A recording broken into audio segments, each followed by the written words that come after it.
What happened? First off, rest in peace, neighborhood nip.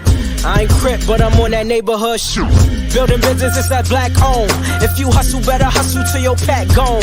If you work, better work till your back hurt. And if you rap, make it better than your last verse. Yeah, more lyrics. Move Javante AJ, El Presidente, Eddie Kane University, Hill gon' Hill, regardless, you, Buchanan, Bethel High School, by way of Three Man Weave, LLC. Michelle, producer, based over here. You can catch this wave from the Marlins to the Mariners. Doing things you can't believe. It's the Three Man Weave.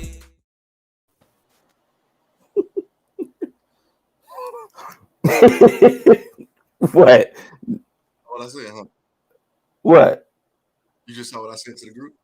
Yeah, I seen it, bro. I seen it. All right. I just had to make sure. Oh, would you look at that? We're live. Yeah, what's going on, everybody? Yeah, we are live with another episode of the Three Man Weave podcast, and I am Mr. Red Cup AJ. And as always, I'm joined by my guy. You already know who it is. It's your boy Hill. Hill gonna Hill regardless, baby. Let's get it. Guy Cannon had a family emergency that came up. You know, life happens, man. You know, but we're gonna, hopefully we hold it down for him As best as we can. As best as we can. You know, so he was ready to get us, get something off, but we can hold it down. Y'all know y'all can catch us on all major podcast platforms. 3Man Weave. Instagram, Twitter, 3Man Weave _. You can email us at podcast.3.man.weave@gmail.com. We're on TikTok and Twitch, 3Man Weave _. Let's get it. It's that time of the year, man. How you Christmas time. I hate this. As an adult now, they got a responsibility, How you feeling? This shit is so trash. I was never really a big Christmas fan anyway, but now it's like as an adult, I'm like, I'm in that weird phase where, yeah, I have a child, but he don't care about this shit. He much rather play with the box that the stuff then came in than the actual toys. Mm-hmm. So it's like doing all this, and it's just like, and I know some people don't have this issue, but it's just like, I hate this time of year where it's like, oh, well, what do you want for Christmas? The same shit I've been hitting at all year. Like, it ain't that simple. Like, I mean, it ain't that hard. It ain't that difficult. Same shit I've been saying. Oh, would you look at that? We got new jerseys. It would be nice if I could get one of those things, Oh man. Oh, hey, got this little bitty grill. It'd be nice to, have something a little bit bigger. Considering, I do grill almost like once a week, But it's always so difficult. You're so difficult to shop for. Nah, I'm not.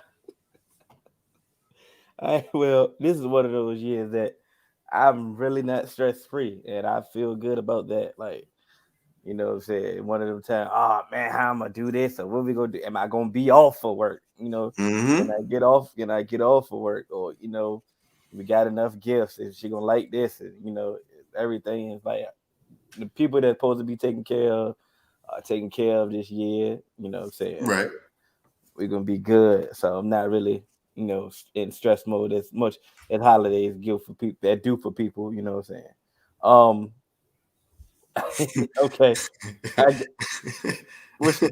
What's your favorite? Well, before we transition, I'm sorry, Ross. I'm sorry. Poor Ross. What's your favorite Christmas movie? You probably don't even have one now, since you hate it. What's the Grinch? Nah, I ain't gonna front. My favorite Christmas movie. So my favorite Christmas movie is like, what's it like it's not Office Christmas Party. It's with the guys the night before. Mm-hmm. I like that movie. I wasn't going to go with one of the old classics because I do actually like a Christmas movie. That's actually one thing that I used to watch as a kid. And I still do. I watch a Christmas movie. But as an adult, the night before is, so much more like my speed. And I still will watch a Christmas movie, but I'm gonna watch the night before as well. I'm a Charlie Brown Christmas guy myself. Like, Yeah. I know it's not a movie, but like Charlie Brown Christmas just hits different, man. I just like it. It's nostalgia feeling. I like it every year. So I was a Charlie Brown Christmas movie fan until I got older and realized from social media that they put the little black boy all by himself, and then the moment that happened, it was just like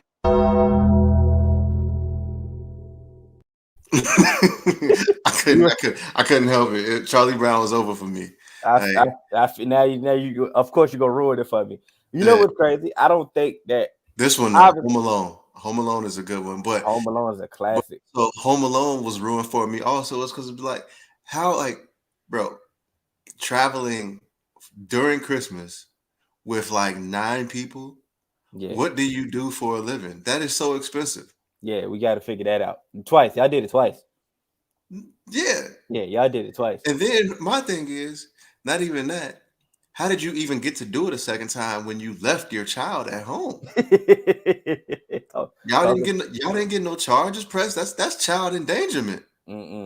Reckless abandonment. Nothing happened.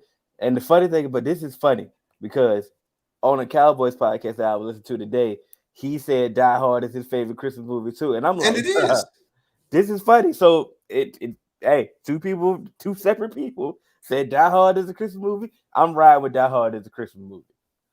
Cause my favorite Christmas movie Friday After Next. Friday After Next. You goddamn right. And you can't tell me that ain't a Christmas movie. Yeah, bro, that is my favorite Christmas movie too. Like this one right here. Oh, we made it. I rock with this one. Oh, my God. That must be Lomachenko. Yeah, we made it. But yeah, Friday After Next for sure. Come on now. Oh yeah, Friday After Next is bro, it's definitely a Christmas movie. They was getting robbed by Santa. Right. See what I'm saying? I mean, what more do you want? I won't go do nothing but get drunk and watch the Grinch. Exactly. Did you like clamping on your balls? Did you like this Christmas? Bro, I don't like none of those movies. Like that should be cheesy, bro. True. And I normally don't like those movies either. But you rocked with it? I did. This was I think they did a good job. The storyline had a good storyline. It wasn't really that far-fetched, I get it. Family oriented, it kind of was relatable. It wasn't my family, but you could see this kind of happening. So it's like, yeah, I could see that. I could definitely see that. So I didn't dislike it. So if it came to, if I had to choose, those would be the ones. Yeah, most of my like go-to Christmas movies are actually just like extreme comedies. It's the stuff that's like just funny, not those like, oh, we're gonna try and have a meaning and nah. Like just give me some shit where I can laugh about, I can enjoy, and I can move on. I'm not really here for all that other shit. Like I knew I wasn't alone. See, I knew I wasn't alone. But yeah, I mean, so it's cool. I mean, Christmas movies. Oh, would you look at that? Friday After Next right now is on. I'm about to play it. I'm about to play it. Yeah, it's on HBO Max. I'm about to play it right now while we record. Christmas Story is a good one. Christmas Story. Yeah, definitely. Christmas Story is a classic. You can't go wrong with that. Like when he snapped and beat up when he beat up the dude. Like That's one of them ones where it's the older kid in the neighborhood and he been picking on you. It's like, you know what? I'm tired of it. I done had enough of this shit. Go ahead, catch these hands. So like that, and because of that movie, I ain't never licked no pause. Oh yeah, that's what. Yeah, come on now. Yeah. Then you be a Dumb and Dumber. Exactly. So we had a topic that we were supposed to get to last week and we forgot it. So we definitely said we're going to start it off with this one. Our guy. Is it our guy? Yeah, Master P, our guy. Yeah, it's our guy, but we got to talk about it. He made me mad with this one. He's still my guy, but so right, let's talk about it. His son Hercy Miller, leaves Tennessee State University. Let's get into the details. Go ahead, give him the backstory. So, Hercy Miller, Master P's son, had a hip injury, And it was misdiagnosed. And apparently, the misdiagnosis could have, protected him, and it could have, this hip injury could possibly have ended his career. And so, Master P ended up, him and his son had come to the conclusion of withdrawing his son from Tennessee State to, I assume, to go, to a larger school. I believe it's UCLA is where they're looking to go, citing, not having the proper resources and medical facilities at Tennessee State. And so he wants to go to UCLA. And so immediately upon hearing this, I had a huge problem with this, not only because the image that it portrays HBCUs, because when you say this, people are gonna picture this like just run down, third world looking kind of place with these second rate doctors and stuff like that, when it's not true. And when they I'm sorry to cut you off, when they already thought that. Let's say when they already thought that. Exactly. And so it only further pushes that narrative, which we are here to change. It only further pushes that narrative that HBCUs are second-rate institutions, when this is definitely not the case. Before I jump in here and kind of go any further, is there anything that you had, you wanted to add to that? It sounded good. I mean, not say it sounded good, but when when Master P talks, a lot of people listen. Hey, come on now, I know that thing. I'm sorry. Go ahead. My shit ain't charging yet. Oh shit, not again. But so I'm just gonna say where I have an issue with this. People are like, when these athletes are choosing HBCUs, it's not because, oh, I'm choosing this HBCU because this, and this, and all of the money that's funding it. Yeah, UCLA is probably going to have better medical facilities than Tennessee State, but UCLA actually has a hospital on, actually has a hospital on, campus. UCLA, it wasn't. Please tell me it was plugged up. No, I'm good. I got it. Okay. We're good. Keep talking.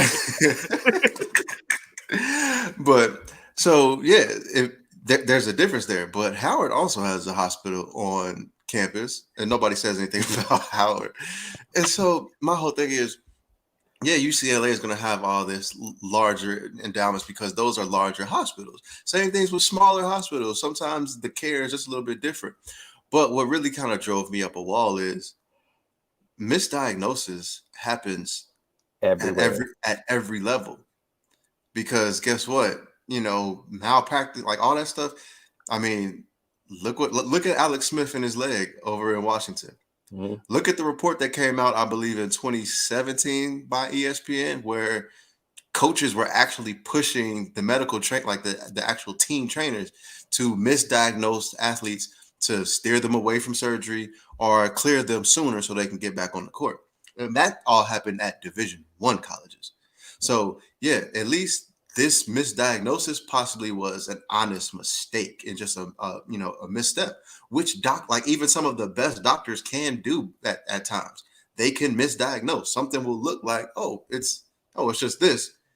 And it's the same thing like Chris Godwin. That's what I was about to say. We just had that discussion when it happened. What, they played Sunday, right? Yeah, they played Sunday. Chris Godwin, they played Sunday, and we were group chat doctors, and immediately when it happened, I said that's a torn ACL, and D Hill was like, "Nah, he good. He walked off under his own power. That's just a little sprained MCL. He'd be out a couple of weeks." And I'm like, "Nah, bro, don't be fooled. I seen the knee." And what the first report we get? The first report came out was a sprained MCL, and Hill was like, "I told you." And a day later, Chris Godwin, even the same day. The same day, report came. Chris Godwin will miss the rest of the season with the torn ACL. So it happens, bro. Like I said, we're not doctors. I mean, only my initials are, but it's, but we're not doctors. But my thing about it was the fact that this statement that right here was okay. I took a step. I sat back. I leaned back. Master P said, I'm not about to sacrifice my son for the betterment of HBCU. And I'm like, okay, as a father, I understand. This is your son. He trying to further his career. They made a mistake. I'm not. I understand how you feel. You are a father. You are a father first. I get it. Okay, cool. Don't say the rest of the stuff that you said though. Oh, we need to help the HBCUs. We need to get them better facilities, better resources, better that, better this. You say it. You talking a good game. What do we need to do? We need to fundraise. We need to do, bro. You on the Forbes every year. I'm not telling you how to spend your money. I'm not telling you how to spend your money at all. But if you really wanted to help HBCUs, you could. Because guess what? You want to know how Texas A&M, USC, Oklahoma, all of those schools are able to have all of those large facilities. Yes, they bring in a lot of money from sports, but guess what? They have a lot of endowments and a lot of money that comes in from those boosters. Mm-hmm. If you look at these coaches' salaries, coaches are actually state employees. So their contracts are capped. They can only make like $200,000 a year. Guess where the rest of that money comes from? Mm-hmm. Booster clubs, Yeah. donations. People pay that. So yeah, you say, oh, we need to, get better facilities. Taking your son out of that school isn't going to help that, because now someone that's on the Forbes list, child isn't at that institution anymore. So guess what? I mean, you can still donate, but also, why not donate when your son's there? Why not actually be at those games while your son is there instead of running to UCLA? When in all actuality, UCLA can misdiagnose him as well. It ain't, the school is the school that you at isn't necessarily going to hurt your son. It's just It was doctors just mess bad up. luck. It was just bad luck. I'm sorry. Like I'm sorry. It's just bad luck. But my Bro, take people go was, to the doctor and they'll be like, "Oh, you got the flu," and next thing you know, 2 weeks later, they got diagnosed with cancer or something. yeah, Like like it happens all the it time. it happens all the time. My other contradictory statement that he made was, we're open to still returning to Tennessee State if they get their stuff in order, if they get better facilities or better for, okay, make it happen. Your son, the moment that the name, image, and likeness was available for athletes, your son signed a $2 million deal immediately. Y'all can Yeah, make some things happen. Now, once again, and I know it sounds like I'm telling him how to spend his money, and I'm not telling him how to spend his money. But it's one thing. It's one thing saying one thing, and when you can do another, it is what it is. It's like, damn, man, bro, I'm hungry, bro. Go get something to eat. You know what I'm saying? right. And my thing, and also my thing here is, what other people from big schools do? They go get a second opinion.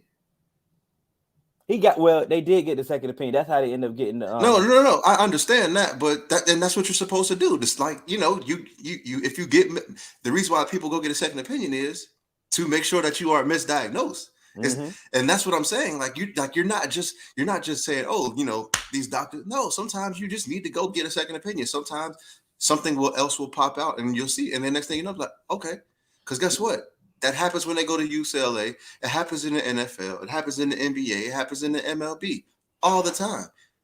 I think, like I said, I think he spoke out of frustration as a father, and like I said, I give him that leeway for that. But once again, your masterpiece, the things that you say hold weight. It's powerful. It resonates. You've been in the public eye for too long. You actually way too polished to allow that to happen. You know better. You actually do know better. Like I say, this a mistake. This mistake to this community shouldn't happen on your watch because of what you said. That shouldn't happen. Like, right. And y'all could have fixed it. Y'all could have did this under wrap. Y'all could have did this privately. Because like I said, he's not in school now. we first off, we wouldn't know he wouldn't be in school without y'all telling us. Because he's home rehabbing. Feel what I'm saying? And think about it, let's say you work behind the scenes, you got Tennessee State in order, got him to the level where you're comfortable at, and he went and he returned back to the school. Nobody would have known. But what we do know, he really wasn't playing to begin with. He was just a freshman. So, bro, and look at that funny too. And that's my thing, and that's also, to be quite honest, that also something that I might, like, I don't want to blame them of, but I feel like had he been averaging more minutes and getting more points, I don't think this would be that big of an issue. But in hindsight, it's almost kind of like, well, damn, he ain't playing here. I might as well take him back to where, I feel like even if he's, a little bit down on the bench, he, as they say, get better coaching and Yeah, have a better chance when that's, not necessarily the case. not necessarily the case. And to be quite honest, it's only a couple schools in America where you're going to go and actually get some coaching. Half the time they just rolling the ball out there. Hey, you was good in AAU in high school, be good out here in college, and go to the pros. Man, we really was. I mean, it wasn't like he was high. He was ranked in high school anyway to begin with. I'm not saying he's not good. I'm not saying that he doesn't have the potential to be good. But all they say, you are masterpiece, son. That's what we know you from. Like you said, Right. You are, and that's another thing. And I love that, like being an HBCU grad. I love that post that's going around on that saying HBCUs are not a trend. Yeah, like this ain't like we not telling y'all to go to send your kids to HBCUs now just because it's the cool thing to do, because supporting Black stuff is the cool thing to do. No, we've also been saying this for years because we see the power that it holds, and what our talents can bring and what we are to this. And that's why we've been saying it for years. We've been saying it since the students back at Missouri, they boycotted, and see what happened immediately. They wanted somebody gone. They said, we not coming on the field, and it changed. I've always said, go somewhere where you are appreciated and you're not just a commodity. You're not loved when you're doing good, but you are no good, no talent having nigga when you are like when you do something bad. If you drop a touch, like a game winning touchdown, or miss a free throw to win the game out of HBC, we still gonna love you, because half the time, hey bro, we just coming to see, like we coming to see y'all win. We hope y'all don't lose, but hey, like we just here to support. that's it. We just here to support. This is my school, and we hope y'all win. That's all it is. And we just love, like we love to see it, and we love to see y'all progress. Like Virginia State, when I think you got there a year before me, I believe. But when we got there, like when I got there, I know our basketball team wasn't the best. Yeah, but it was like it was on the it was on the decline, and then it got good towards the end again. And the same with football. And guess what? We were still there because we just coming to support. We coming to talk trash. We coming to do whatever. And then just it's something we just here to support. And that's the thing about the HBCUs. It's different. It's an experience. Like it's just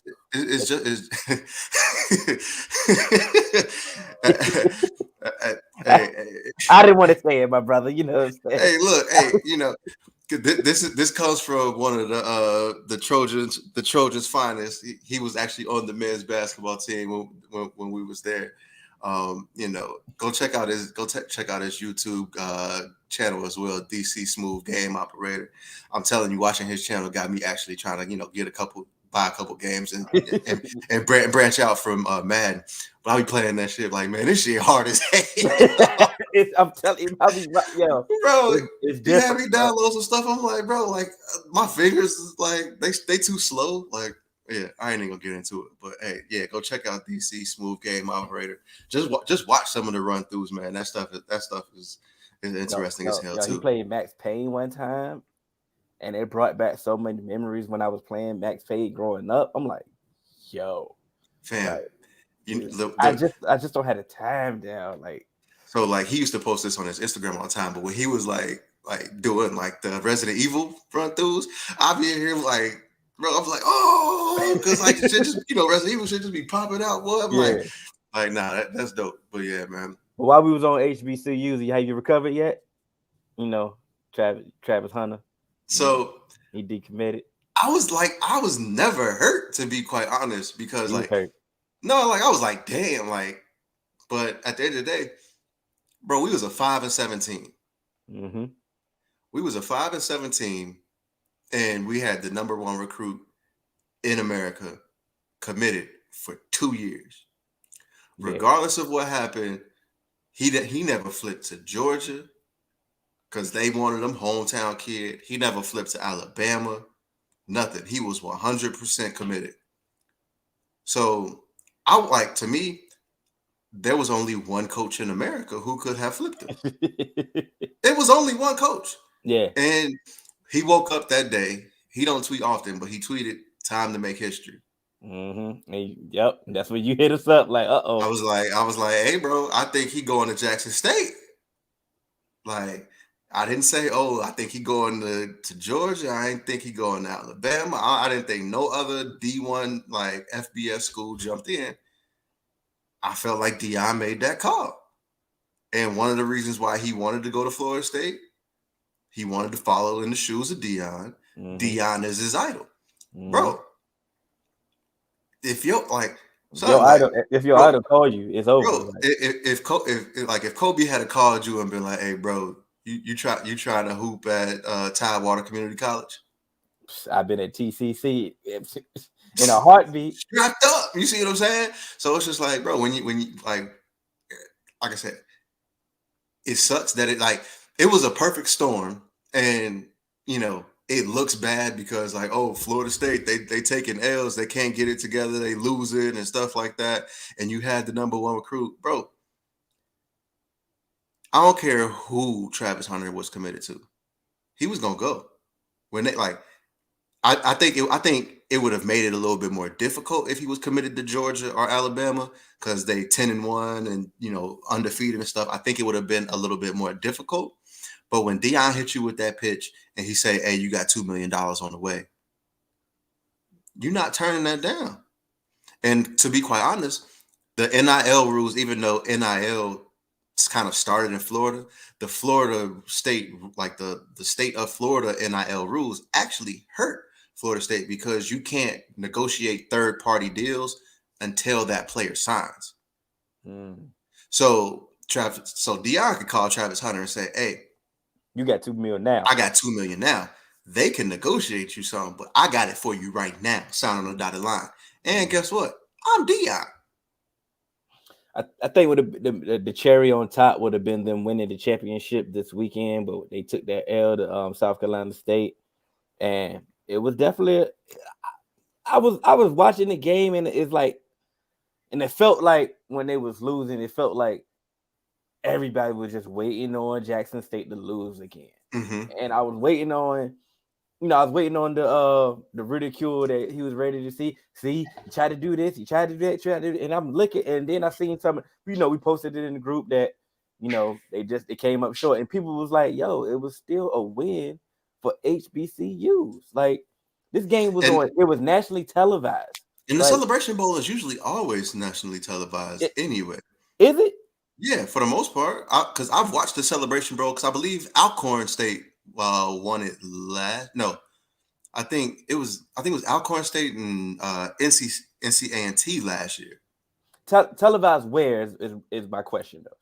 It's usually on ESPN, the Ocho or something. It ain't like at the forefront, but it's usually on the ESPN networks if I'm not mistaken. But this was ABC. I think it's usually on one of the ESPNs like ESPNU or something like that. Usually.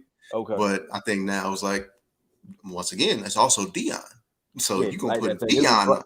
This is broad day, ABC, nationally televised. Everybody can see it. Everybody has this channel. You know what I'm saying? I was like, okay, we got to watch it now. Like we said, we got to watch it. And then, like you say, South Carolina State, they not no joke. Like you said, they record didn't show that. If you did, like you informed me, like, hey, they played some dogs. Right. So, but also because, like, here's my thing. They 6-5. One loss came to Clemson. Another loss came to New Mexico State, which is a Division I school, and they lost that by 3. So you take that out, you 6-3 there. You 6-3 now, and then after that they had some close, like they had hella close games. But then also, I believe the MEAC. I actually think that's a tougher conference than the SWAC. If you just look at the schools that are in the MEAC, you know what I mean? And so that's why usually the MEAC actually runs that Celebration Bowl. They be kicking ass usually year in and year out. And it's normally South Carolina State. Right. And so that's my thing. So it's just like, this is a win for all HBCUs because Deion had, I think it was 52 recruiting class last year. And that don't sound like a lot. But as an HBCU, an FCS school, to have the number, like the 52nd ranked recruiting class in the entire nation, and then you come back and bring in the number 1 recruit in the nation. Yeah, in about 2-3 years, Jackson State is going to be a problem because Shador was a 4-star. Okay. And, as a freshman quarterback, at the end of the day, it's still growing pains. And Yeah, I don't care. I don't care if it's Jackson State, South Carolina State, Jacksonville State, or University of South Carolina. You a freshman. It's changed. Like you hear players say it all the time. High school to college, regardless of the level, it's a difference. Like I said, we've seen it on like the highest. Like we've seen it at Bama, Georgia, Trevor Lawrence. Like we've seen it. So it's like, don't make it seem like this can't happen to him. He's not exempt from this happening. Like you said, he's going to bounce back. Like, not really worried. Exactly. And I think, Deion, he was a good high school coach. I think he's doing his thing. He's getting the players. And it's only going to get tougher because now we got our guy Hugh down at Grambling. So the HBCU landscape is growing. So it's funny. And Grambling has been it's a powerhouse. Grambling got more Hall of Famers than I think Clemson, University of South Carolina, and some more schools. But so it's gonna be some competition down there now. Oh, 100%.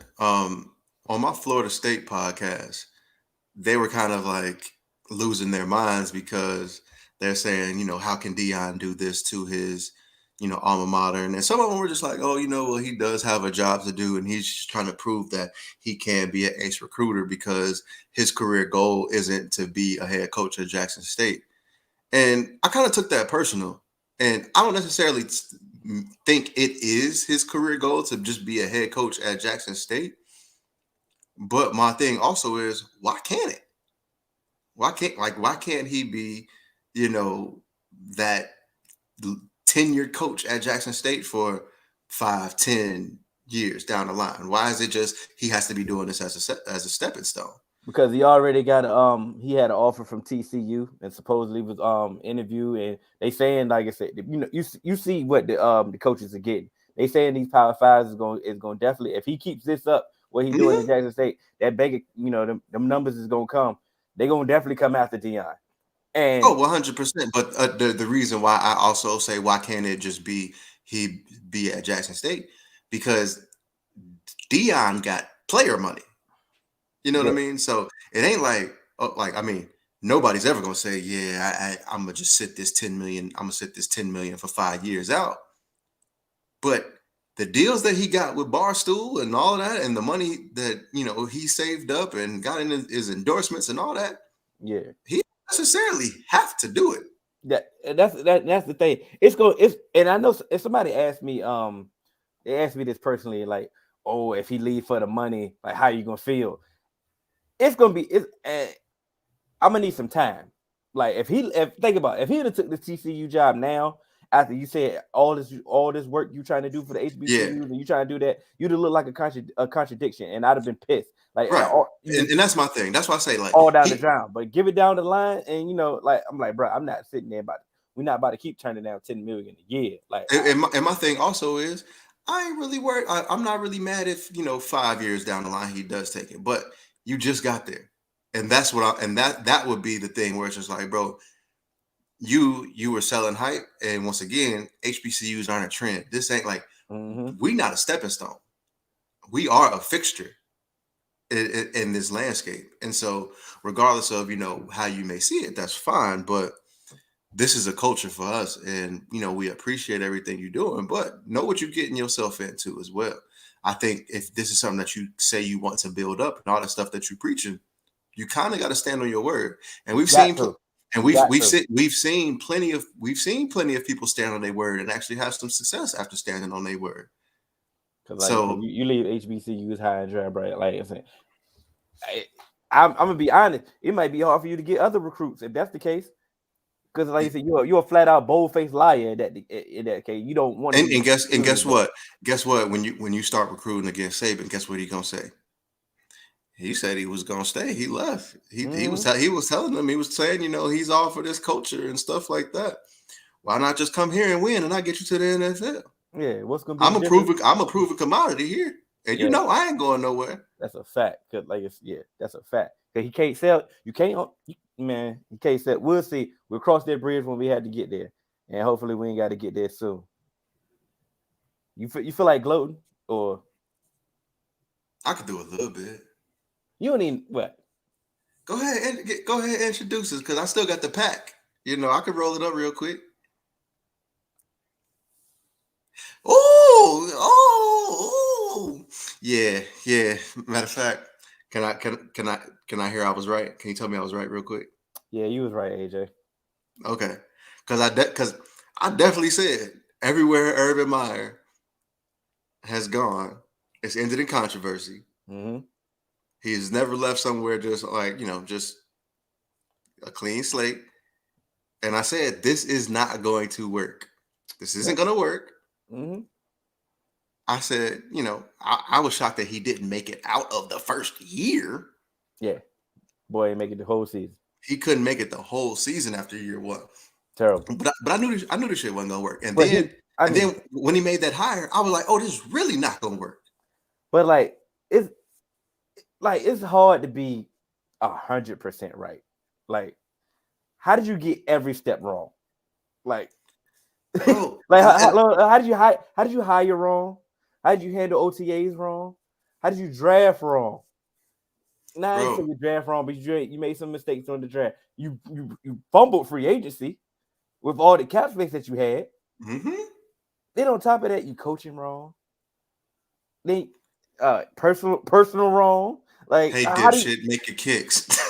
Like what? Oh man. And that's why when we was talking before that release came out, and I said how he talked to his players ain't gonna fly. Like how he talked to them college players ain't gonna fly in the NFL. You was like, how do he talk to his players? And then that came out, and I'm like, this is how he talked to his players. This is how he talked to his players. Because bro, I'm from Ohio, so I've had plenty of friends who went to Ohio State and stuff like that. Like, bro, he's a jerk.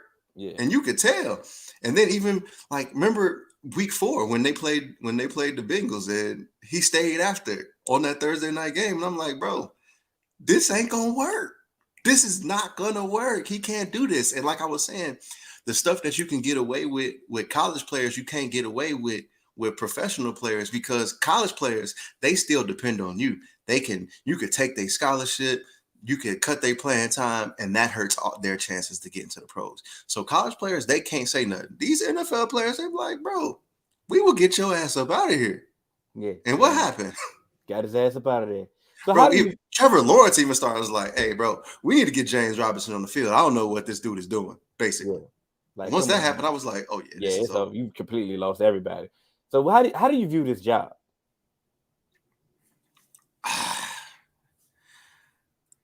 Is it that damn bad? I mean, it's really how you view Trevor Lawrence. If you view Trevor Lawrence as somebody you can build around, and you view Trevor Lawrence as one of the ones, you will take that chance. But this roster,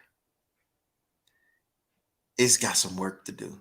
You got some work to do. Mm-hmm. And injuries happen, stuff happens. I say if you can, and then also let's not forget DJ Shark broke his ankle. He broke his ankle in that Bengals game. So you do have him coming back. Who knows what Travis Etienne could be if he comes back. And he comes back right. So you do have some weapons, but you gotta fix that offensive line. And if you can get that offense right, you can at least do something. Because you're still in a division with Houston, so it ain't like you necessarily guaranteed to finish last. You know what I'm saying? Yeah. So you got a chance. I don't think it's a. Go ahead. I don't think it's that damn bad. I just don't think it's an ideal landing spot for a top coach. Like, right. If I'm a top coach, and if I got interviews, I'm gonna pass on this one. Even if I do believe in Trevor Lawrence, I'm gonna just say, you know what? Yeah, I'm gonna just I'm because I think better opportunities could come about. Yeah, and if not, I'll just keep my offensive coordinator job. I'm Because I'm fine. look, I'm not trying to fire the man right now, but the Vikings, if that job come available and Jacksonville called and Minnesota called, even if I still got Kirk Cousins and I don't trust in Kirk Cousins, I think I got a better roster. I think I have better chances. And then you gotta think like, oh shoot, especially if Aaron Rodgers leave, I could be the top dog in this division. Yeah. So it's like, yeah, I'll take that job. Try to think of another job that might come available. Chicago. Oh. And that's going to be one of them questions that we're going to ask, the fourth man. If you had to choose a job, which job are you taking? Chicago or the Jags? And I'm going to ask you right here. Chicago. Hands down. I don't care if Aaron Rodgers don't leave. I'm taking Chicago. I'm taking the Jags job if that's the case. If these are two jobs, I'm taking it. You spoke on roster. You said the rosters need some work. That roster, the Chicago roster, is in a state of influx. Yeah. Yeah. It's like we want to contend or we want to rebuild. Which one are you going to do? And you can't do both in the NFL. Oh, 100%. But I think that's where it comes in when having a plan. What's the plan? But that's what I'm saying. If I'm a head coach, I have to come in and have a plan. And I need it to be like, hey, look, we gonna rebuild. We either gonna go for it or we gonna move for some assets. So I think you have to have a defined plan. Mm-hmm. And as you can see, look at the Rams. Even though they don't always they got to the Super Bowl, but after that it was like, we're not using these draft picks because we looking for guys who can come in right now. Yeah. And we gonna piece it together. We're gonna get our continuity while we're going. And they started off slow. They're starting to look a little bit better. They starting to play and even when they were looking bad, bro, they still got 8 wins. Regardless of how bad it looks or whatever. So it's just like you just really have to commit. And then also, if you commit and you come in and say, hey, I want to rebuild this, you need to make sure you own your timeline is in line with ownership, because guess what? Mm-hmm. They're like, yeah, you can come in and rebuild, and then you rebuild it, and then they come in and get somebody else that they really want. Well, my thing about the Jags was, okay, you potentially have the number 1 overall pick again. So you have your quarterback. So now you can go get one of those cornerstone defensive ends right then and there. Absolutely. To go alongside your Josh Allen that you already have. Yeah. So now you're showing up a defense, or you're giving a key piece to a defense that's going to help. You had some other trade assets that you had that you can still build, and you have it's like this, the roster is not inept with talent. It's some talent there. Let's not make it seem like they just that damn bad. That Urban Meyer did that damn bad of a job, but the talent on that roster is not that damn bad that somebody can come help this team out. In comparison to the Bears, you traded your first round draft picks to get Justin Fields now. Right. 100%. So now you're going to lose Allen Robinson. But see, that's also Nagy's fault. But hey, let me answer this. Talent where? Okay, boom. You have Trevor Lawrence. Say what you want about Trevor Lawrence. Jerry Robinson, Travis Etienne coming back. DJ Chark's coming back. Laviska Shenault. Marvin Jones is still there. That's come on now. That's a lot of no. And that's where I don't agree with saying talent. Where they definitely have talent.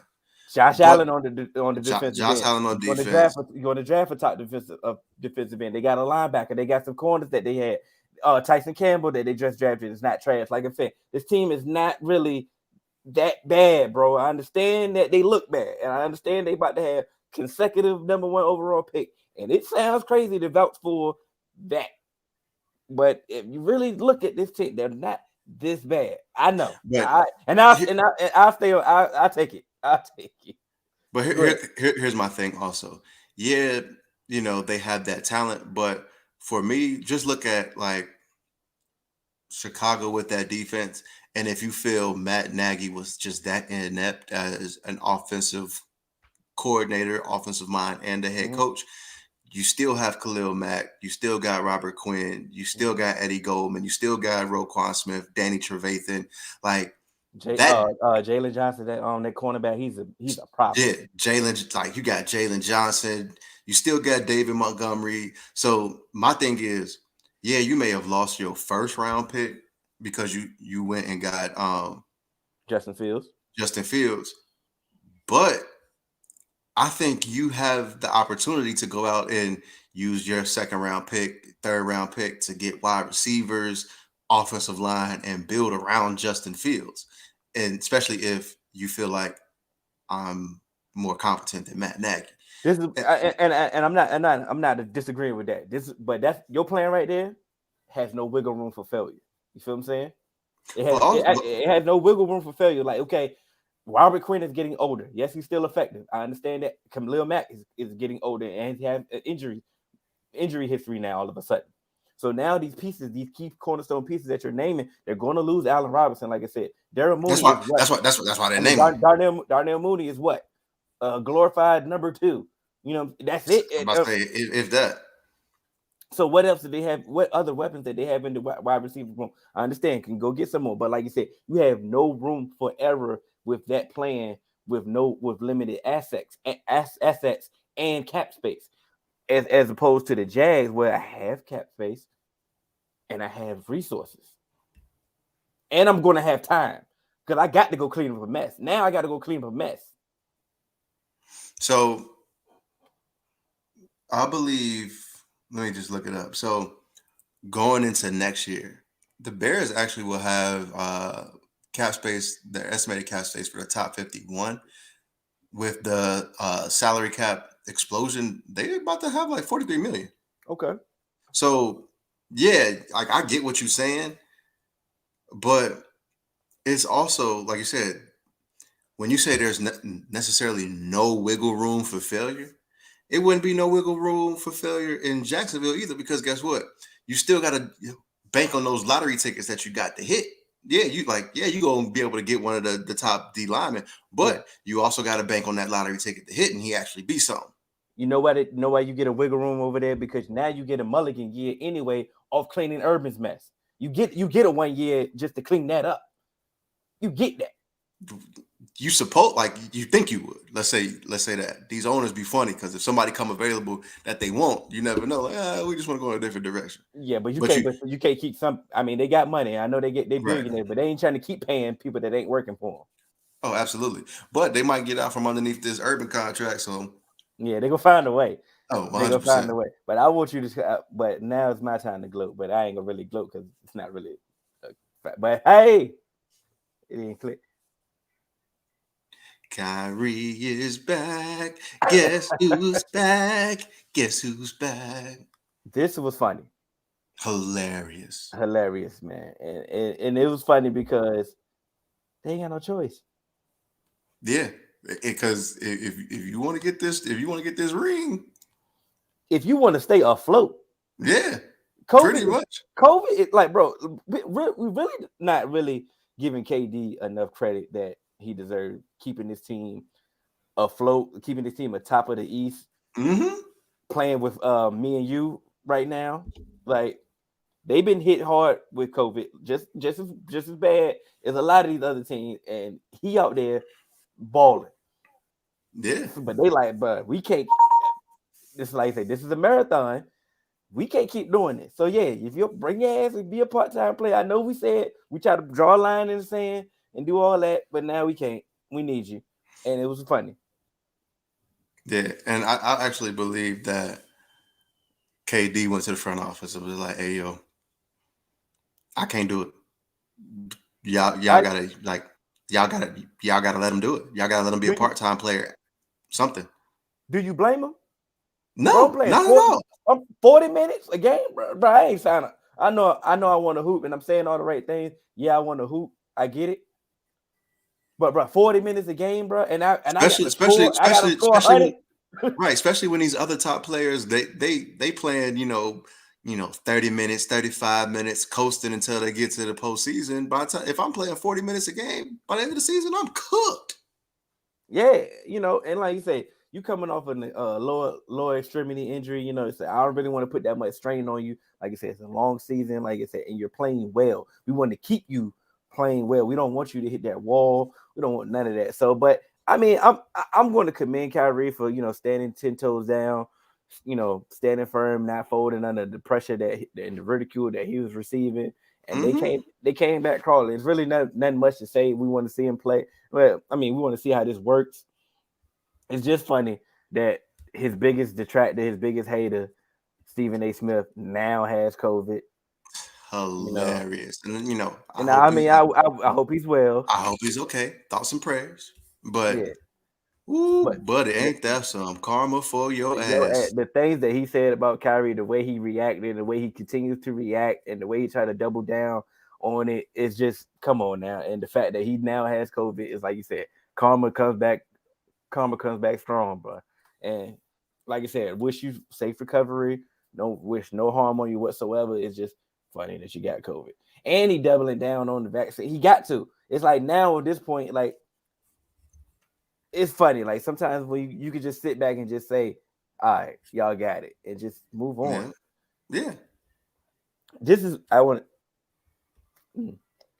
Before we move on. This is funny, and the only reason why this is funny because you wasn't quick. This is I got read. You wasn't quick to fire Mike Zimmer because they have an opportunity to make the playoff. The Broncos are not out of the playoff contention either.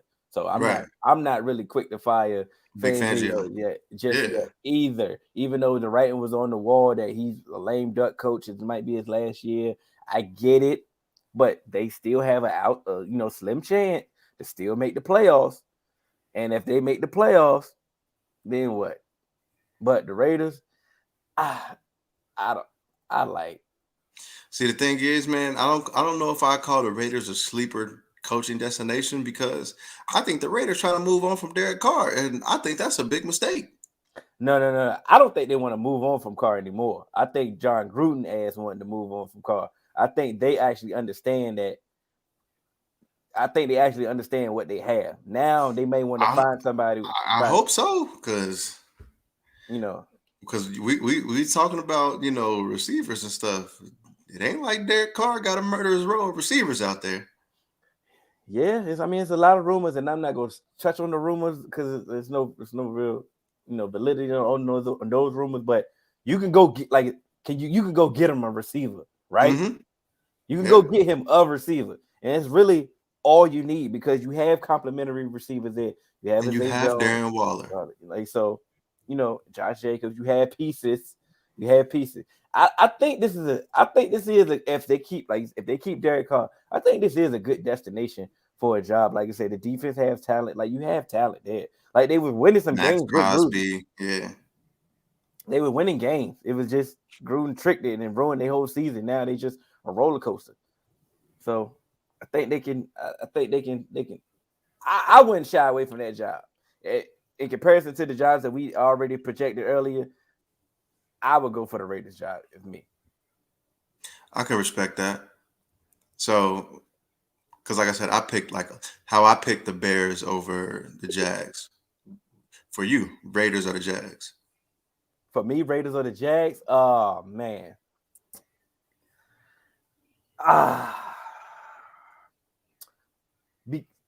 Me personally, because the way we trust ourselves with the draft process, I still would go with the Jags.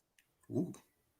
Okay. Because Derek Carr is getting older, and I'm not saying he's not a good quarterback, and of course, if you can get him some weapons, but that division, bro, like, yeah, I get you on that because I'm trying to win. Yeah, because you got Mahomes. Mahomes ain't going nowhere no time soon. He gonna be there for at another minimum 10 years. Herbert ain't going nowhere soon. Herbert ain't going nowhere soon.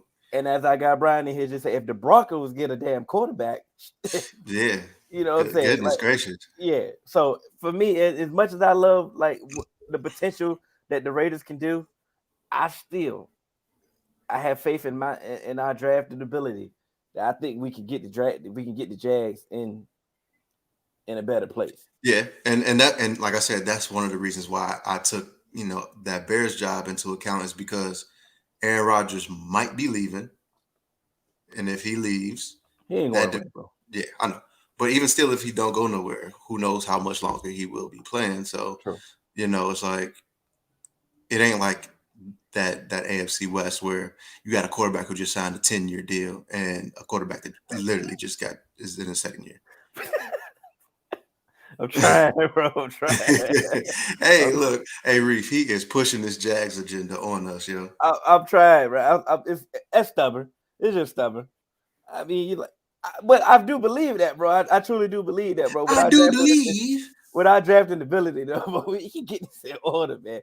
But the Broncos, what did he say? Yep. Just need a coach. Yeah. See, my guy Brian believe in me. Come on, man. But see, that's the thing. I can say that about every goddamn team. Shit, you just need a coach that can develop Justin Fields. Hey, you just need a coach that could develop Baker Mayfield. You just need a coach that can develop Sam Darnold. You just need a coach. Like, how many times we've heard, oh, you just need a coach that can develop such and such. So yeah, it sounds good, but can you? You got a quick coaching pecking order, or that's too early to say? Yeah, that's kind of early. That's kind of early. I ain't got that off top. I ain't even gonna hold you. All right. We can move on. So they're trying to update some of these COVID rules. Yeah, and, sure. And then some of the stupidest. It's actually sad that they're saying this out loud on what they're doing with these COVID rules, and now all of a sudden we could do less testing.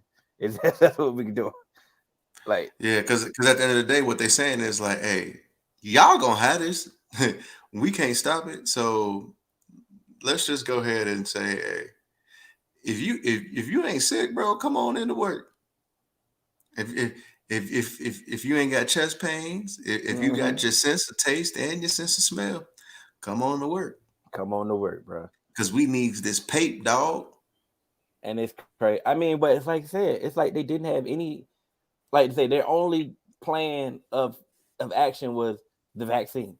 That's it. They didn't have no contingency plan on if it didn't work or if a whole lot of people were still getting sick. Like, this is flu season. Like, they didn't have anything. They can't postpone games. They already just said it.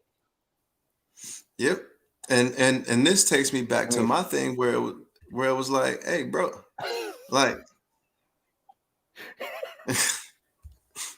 because it's like it made so much sense because it's technically true. Testable, and that's exactly what they ass just said. Hey, bro, we not testing y'all so much no more, bro. We got to keep this thing rolling. Like, like, come on. Shouts out to our guy Curtis, man. But but that's facts though, because it's like I lost my train of thought, but because it's the silliest thing in the world. Yeah, it is. But that's what they doing. That's what they do. They literally saying, if you're vaccinated, we're going to test you less, and if you don't have any symptoms, we're not going to test you. You will keep this thing rolling, bro. You better not call. And the funniest thing about all of this is before the season, these leagues like were saying, oh, our league is 97% vaccinated, or we're 95% vaccinated. You got all these motherfuckers that's vaccinated catching this and having to sit out. And so it's like now, and the crazy thing about it is for all the people, who were, I'm not calling them anti-vaxxers, but may have been against getting the vaccine, this is almost like giving them credence because they're like, bro, like if I got to sit out anyway, what I'm going to take it for? I might as well just, risk it this way. And, especially for some of the greatest athletes in the world, they're like, yeah, you get the vaccine and lessens your symptoms, but I'm not at high risk. Like, I'm not overweight. I'm not, at any of these risks. So I get it. I'm gonna let it pass. And then I got the antibodies anyway, right? And it's almost like, yeah, but and that's where Cole Beasley, he's on the COVID list now, and I've been waiting on that all season long. All season, I've been waiting for him to catch that all season. All season long, and first off, the fact that he made it this long is. Actually, this was the second time being on the list. He was a close contact at first. Yeah, but that's what I'm saying. Like, but I think he has it now. Oh yeah, he got it now. Palmer comes back strong. I'm telling you. But this is like one of the things that I've been waiting to see because I believe weren't they saying like, if you had to miss a game and you were unvaccinated, you weren't going to get your game check, right? Mm-hmm. I think they said something like that. Yeah. But if you're vaccinated, you get your game check. But it's just like, hey, bro, like it's almost seems like you don't necessarily know who's vaccinated and who's not, but you can kind of tell by who gets like by how soon somebody gets activated Yeah. if they're vaccinated or not. And it seems like I don't see any difference of vaccinated and unvaccinated players, like as far as the numbers go. It seems like it's just it is what it is. Ain't no majority of these players are unvaccinated that hit this COVID list. But that's the problem. They never said the vaccine was it was preventing you from getting COVID. But and that's my point. Because Like they never said that. remember what I said? I think it was an episode ago or 2 episodes ago. It's just like it's a virus. So once it's in you, you can possibly still test for it if you have no symptoms, which means you're asymptomatic. Yes, once you get a virus, it's always in you. It may be laying dormant, and those virus cells may not be as populous in your blood, but you still got it. It just helps you for the once you actually get it, it fights. But this take right here, leagues got lazy and thought it was over. All leagues failed, not just the NFL. The world failed though. Oh no, 100%. Because once again, you look at the stands, you look at the stadium, Full 100%. Well, 100% full. Ain't no social distancing, ain't no mask, nothing. But not even go to the club, go to the bar, go to a concert now. Like bro, everything is open, and even those places. Guess what? Oh, if you're vaccinated, come on in. If not, stay home. But guess what? Those vaccinated people are doing in there. They ain't got no mask on. And see what I'm saying? We just so in a rush to get back to some normalcy. Like you say, we're setting ourselves back. Bro, nobody was in a rush to get back to normalcy. Everybody was in a rush to get back to that paper. I mean, it's a validity in that statement, but I believe, people been going to the games, bro. That's normal to them. Like no, 100%. Well, my thing is like mask, mandate them, make them like mandatory. Not just, we're in a stadium full to capacity and we're outdoors. So take your mask off. No, because you got somebody 2 feet away from you, or you shoulder to shoulder with somebody. No, put your mask on. It's okay. You won't it's not the end of the world. It's crazy, man. We got anything happened last week for you? Anything happened for me? Week 15 was it's almost week 16 now. So Pro Bowl was announced. Yeah. So my guy Jamar, Joe, and Trey Henderson, they made it. I think DJ Reader should have made it too, but the position he played don't really get a whole bunch of. Yeah, he definitely would. So, because he's not the pass rusher, but DJ Reader has been literally one of the best interior defensive linemen this year, but he's not a pass rusher, so that's not really gonna get the votes. But let's go ahead and get to the snubs. Like so, and we want all the fourth men that's in there, that's still in the group. Still in the chat right now. List your snubs, your Pro Bowl snubs, and let's go ahead and get it out the way. And Ross, be objective. So we got the quarterback, Justin Herbert, Patrick Mahomes, Lamar Jackson in AFC, Aaron Rodgers, Tom Brady, Kyler Murray in NFC. Any problems there? Nah, not really, because also you have to account that some of this is a popularity vote too. Lamar Jackson is kind of like got a big issue. I had a big issue with Kyler Murray making the Pro Bowl over let's say a Matt Stafford. You missed 2 to 3 games. Yeah. Your stats is, I get that.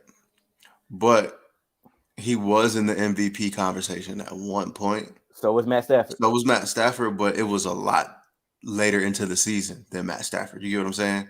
So I get what you're saying, but I think Matt Stafford will end up being, I think he's listed as an alternate or something like that. So I understand what you're saying. To me, I don't think it's that big of a snub, Kyler Murray over Matt Stafford, because I think Kyler Murray missed because of COVID. No, he had an injury.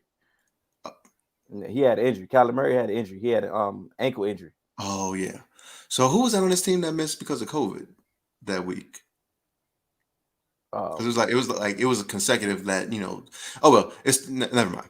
But yeah, but so we got people that got the fourth man. They say Lamar Jackson shouldn't have made it. And I'm yeah, we love Lamar. We had him in the MVP race for a while. You know, I get it, but that's why I said I think Lamar shouldn't necessarily be there, but also I believe there is a popularity vote in there as well, of and I think of of course, yeah. that kind of plays into it. Who would you have put in over Lamar? I would have put in Joe. I'll put your guy Joe Burrow in there, Yeah, I think once or again I think he's an alternate. Derek Carr. Yeah, and that's what I was gonna say. I think in the AFC, it's either like if it would have been an alternate over Lamar, it would have been. I think Joe Burrow, or I think Joe Burrow's first, and then Derek Carr. Like Derek Carr has some good numbers. If it always comes back to fantasy, don't it? I be trying not to be as bad as Cannon though. Cannon would have just tell you. And then on Madden, but yeah, I think Joe Burrow is quietly having a really really good season, and it's Yes, not sir. is not really getting a whole bunch of attention because it's not super super super flashy every week. Nah, I'm not putting Mac Jones. No. Now you know, when it comes to the numbers, I'm just saying to the numbers, he just don't add up. I'm just gonna be honest. Because when I look at Pro Bowl, I'm specifically pretty much numbers to me. I go to numbers and then record. So Yeah, you know, that's usually what it's going to come down to anyway. Is the numbers, because once again, like I said, this isn't necessarily like this ain't all pro where it's like they yeah, get no, in all depth pro, and stuff yeah. like that. So we got the running backs. You know, AFC, we got Jonathan Taylor. Oh, no brainer. Nick Chubb, Joe Mixon. Um, got Dalvin Cook, James Conner, Alvin Kamara. Off the top, um, I probably could make an argument that Nick Chubb shouldn't make it, Yeah, but I just didn't research it before we did that. I probably, and if give me time, I mean, if off air, I probably could figure it out and say somebody else could be above a Nick Chubb. That's another fantasy person that ruined me. But I'm not gonna go there. James Conner, yeah, I understand that you're leading the league in probably touchdowns and stuff, but it's like just doesn't do it for me. it's just it just doesn't sit well. But I just can't pick somebody else above him though. Yeah, and for me personally, it's like for the AFC, I don't really have any I don't Big have any argument. because for the AFC is pretty much the top three the top three rushing leaders. There we go. Cordell Patterson. You got Cordell Patterson. But shit, do you put him at a running back or wide receiver? I would have put him. You know what's great? I'd have put him at running back because he damn near played running back majority Right, of the damn game. 100%. Because but yeah, I definitely like Cordell Patterson over James Conner. Got the wide receivers. We got AFC. We got Tyreek Hill, Jamar Chase, Stephon Diggs, Keenan Allen. NFC, Cooper Kupp, Devontae Adams, Justin Jefferson, and Debo Samuel. First time. So a couple of first timers. Tight ends, Mark Andrews, Travis Kelce, the AFC side, George Kittle, Kyle Pitts, rookie, tight end. Any arguments here? I don't really have no arguments right here. I think these Yeah, are I don't either. kind of Shout out to clear cut. Jamar Chase, Yeah, rookie, holding down. and Kyle Pitts. Yeah. And Kyle Pitts has been quietly Yeah, doing this thing. I mean, I know he's in Atlanta, really don't have the sexy touchdown numbers and stuff, but no real argument there. You just be arguing to argue at that point. good thing he doesn't have Kyler Murray as his quarterback. It was a wild. Did you see that? Okay. Myles Garrett, defensive end, got Max Crosby, Trigger Trey Hendrickson, Yeah, sure. Nick Bosa, Brian Burns, Cameron Jordan. No argument there. No arguments there. No argument there. DeForest Buckner, Chris Jones, Cameron Hayward, Aaron Donald, Jonathan Allen, Kenny Clark. Just shout out Kenny Clark. Well deserved, Yeah, right? definitely. Well deserved, Kenny Clark. No real argument. No real argument. Like I said, I think DJ Reader, but once again, it's a different position. At interior lineman, you would Yeah, so if D4 is Buckner, I'm Chris taking Jones, Chris Jones. and Cameron Hayward. Chris Jones definitely made the Pro Bowl because of the Cowboys game. I'm just Right, be that's what I'm honest. saying. So it's just like I think I just as the year, like when it comes just to the year that they've been having, I think DJ Reader has played like well above what Chris Jones has played for the entirety of the year. Um, outside linebackers: T.J. Watt, Bosa, Matt Judon, Chandler Jones, Robert Quinn, Shaquille Barrett. Yeah, I'm fine. Darius Leonard, inside linebackers. Denzel Perryman. That was a good signing. For the Yeah, Raiders. yeah, Mike, definitely. Micah Parsons, Bobby Wagner. No Yeah, arguments no there. arguments there. Okay, Pro Bowl. J.C. Jackson as a quarterback, Xavier Howard, Denzel Ward, Kenny Moore. Shouts out to Kenny, man. He deserved that. Kenny Moore Uh, deserved that. Trayvon Diggs, Jalen Ramsey, Darius Slay, Marshawn Lattimore. Okay. Marshawn Lattimore can get in every year just off of what he do to Mike Evans. That safe defense. Kevin Byard, Quandre Diggs, free safeties. I like Quandre. That's a good pick to me. Strong safety Derwin James, Tyron Matthew, Buda Baker, Here's a good Harrison snub right Smith. here though. Harrison Smith? No, this is a good snub. AJ Terrell for sure. Like, come on now. AJ Terrell definitely got snubbed. He's been cooking. So I like so what I seen. so out of Diggs, Jalen Ramsey, Darius Slay, Marshawn Lattimore, who are you replacing AJ Terrell with? That's the thing. The only argument maybe Slay to me. Slave's been having a good year. I know, and that's what I'm saying. Like, so sometimes, like when you say snub, it's hard to say snub because sometimes the people that did make it are deserving. Yeah. So so snub may Because be the wrong way to put it. I'm leaning toward Marshawn Lattimore. Yeah, I get you. I'm leaning toward because that Saints defense has been balling, but I've seen some Marshawn Lattimore games when he. eh. But Yeah, I'm nitpicking it when it comes to this. 100%. And When we that's come. what I'm saying. So sometimes, and then AJ Terrell, he ain't been in the league that long. So sometimes it's like, hey, you gotta earn your keep. That's how I was feeling like, a couple like for some years about Devin Booker, where it's like, hey man, Devin Booker should be an all-star, but then it's just like, who the hell you gonna put him in over? Now, And go ahead. straw safety snubs. My guy J. Ron Curse is definitely a snub Been right now. cooking. I told you about him. Mm-hmm. But I can't make an argument to replace Buda Baker or Harrison Smith. As biased and homer as I can be when it comes to my Cowboys, I can't do it. Yeah, 100%. I can't do it without sounding crazy. But And that goes back to the point where it's like, hey, bro, sometimes it's not a sometimes you just snub. It's just yeah. you got people above you that's been cooking too, and it just wasn't your time. But they wouldn't, like I said, J. Ron Curse has been a savior to my defense, quiet as it kept. Like another underrated signing. He probably making the same amount of money as we're making right now. And it's underrated. And he's been having a great year. So Yeah, he's definitely making himself but some like I money. said, I just couldn't make a valid argument over Buda Baker and like I said, especially when it comes to a popularity contest on that part. Like these are what we got? Yeah, and then partners and stuff. We don't care about the partners. So I think we did the list. We good. We did the list. All right. Well, we just talked about snubs, so we're gonna do a quick little back and forth real quick before we get out of here. All right. So quick, we've had this discussion, and I'm sure the fours, they don't really care about this discussion, but we about to have it anyway. So I need your quick elevator pitch on why Dak Prescott should be the comeback player of the year. Because his injury was way worse than Joe Burrow. The injury was way worse than Joe Burrow. Pretty much, like Joe Burrow had a regular. It wasn't just ACL. regular. Regular ACL injury, bro. My boy Bone was hanging out his leg, bro.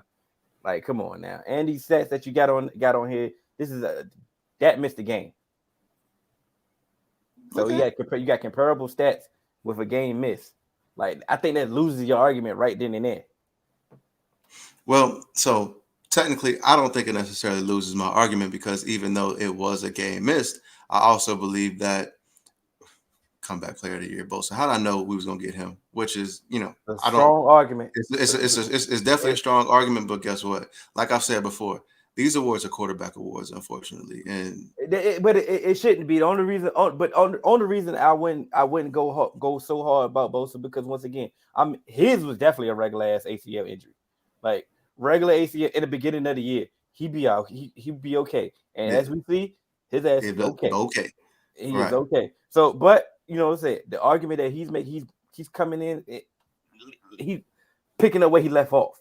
So if they want to make the argument, like I said, I'm not going. When they come back to Burrow, like I said, we've seen what we look like without Dak,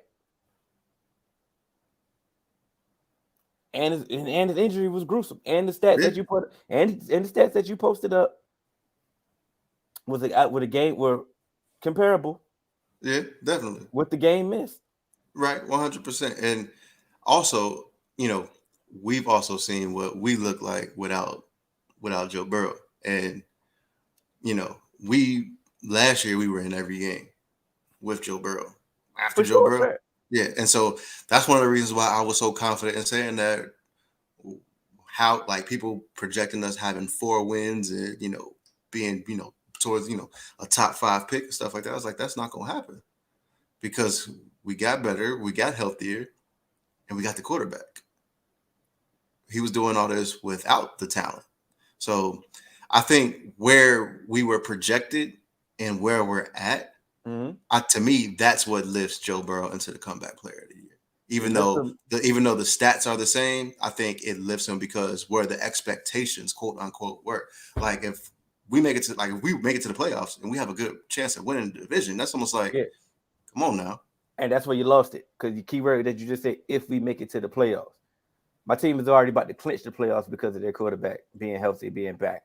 Like, well, we're splitting hairs now. I get that.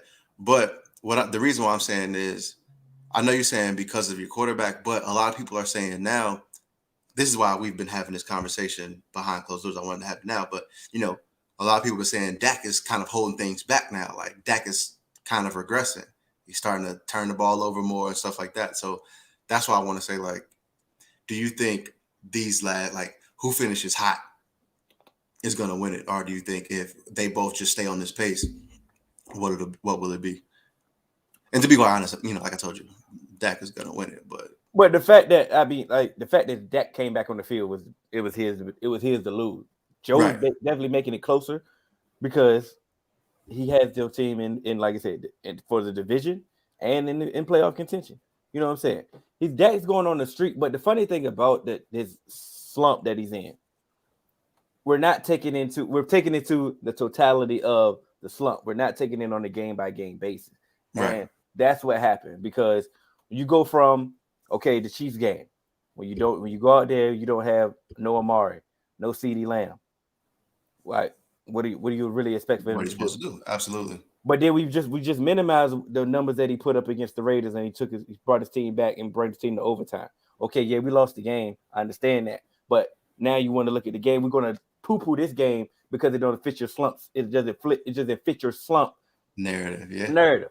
Okay, boom. We're playing the game against the Saints. First half, he's lighting the Saints' ass up. We take the foot off the gas. They have no chance of coming back. Okay, cool. The game is nowhere in reach. What y'all want us to do? Run the score up? Yeah. But once again, they treated that game like it was a loss. Okay, well, we go to the next game. We go to Washington. We got Washington 24-0. This game is out of reach. This game is over. If you really, and I swear I hate saying this statement, if you're watching the game, the game plan changed. We're trying to get out this game. That's all they were trying to do. We're trying to run the ball, get up out the game. Yeah, they kept fighting. They made it close. They made it closer than what it was. But if Recon, it was never coming back in this game. If you watch the Giants game, We had the most conservative game plan because honestly, the Giants are depleted everywhere. They can't compete with us if we have a. They couldn't compete with us. Period. But hey, Nah, slump it is. Slump it is. Yes, he's in a slump. I'm not denying the slump. Cool. It's week 16. 100%. Week 16. We have the Washington football team coming up. We have the Eagles coming up after that. We have Arizona coming up after that. We have time. We have time to get it together. This is my thing. This is my alternative before we wrap it up. If we would put up 40 points to get the Giants, what would they say, AJ? It was the Giants. You supposed to do that? so what are we saying here? And on top of that, his numbers would have looked way better if it didn't have the drops from CeeDee Lamb. But yeah, I don't know what's up with CD, boy. I'll take it. I mean, he's in the slump. He's having a bad couple games, bad couple stretches, and he needs to play better. The calf mother ain't been the same since the calf injury. You're gonna get it together before we got time. We're the second place team in the NFC. Think I'm about to sit here and complain about? Think I'm about to sit here and complain? Nah. Hey, it is what it is. I feel you. Send us home, man. Funny, have you been seeing Curtis and Ross go at it? Cause they play Thursday. This shit is funny. I can't wait. Yeah, this is great. I love it. Oh man, we may have to bring the threads back. Hell yeah. Yo, do y'all want the threads? Let us know if y'all want to keep the game day threads going. We should do a vote. Oh, we should do a poll. Yeah, we'll do a poll in the chat. Yeah, see how that go. But this was fun. I want to thank everybody that joined us. Shouts out to the Fourth Man was here. This is episode 134. I know y'all catch us on all major podcast platforms. 3Man Weave, Instagram, Twitter, 3Man Weave _ You can email us at podcast.3.man.weave@gmail.com. I'm Hill. That's AJ. Shouts out to Cannon. And I forgot what I was about to say. Oh shit, he old. Hey, that's why we out.